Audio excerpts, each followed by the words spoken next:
Isang magandang araw ulit sa lahat. Ayan, napakasayang araw kasi syempre biglang dumating ang Instabar, team ng Instabar. Ibinigay sila sa ating pasample. So ito yung ilalabas nila. Ayan, Goyo, lapit mo. Instabar na 10K pop. Ayan, so open natin.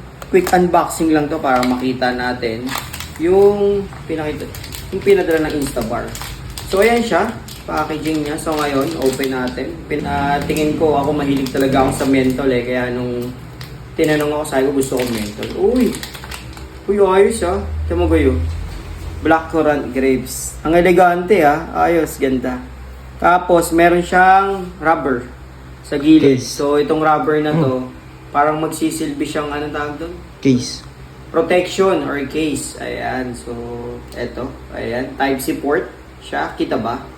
So gilid muna natin. So pakita natin sa kanila yung forma ng Instabar. Lapit mo. Ayan siya. So Instabar nakalagay. Tapos Instabar Instant Joy. Siyempre pag natikman nyo ang Instabar Instant Joy, lagi kang sasaya. So ayan. Bagay na bagay sa kanilang tagline. So ngayon, test pop naman natin siya.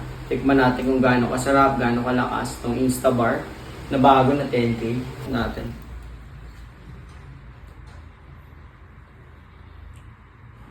Pwede. Isa pa. Tikman natin. Ganda ng ano niya, mouthpiece niya. Sarap pa. So ayan, natikman na natin yung Instabar na bagong 10K pop. So pagdating sa flavor, lasang-lasa yung blackcurrant sa kanya. Saka yung grapes, kumbaga tamis-asim. So syempre pag laging matamis, nakakaumay. So ito namang Instabar na blackcurrant para sa akin, nagbe-blend yung flavor niya at the same time yung hagod.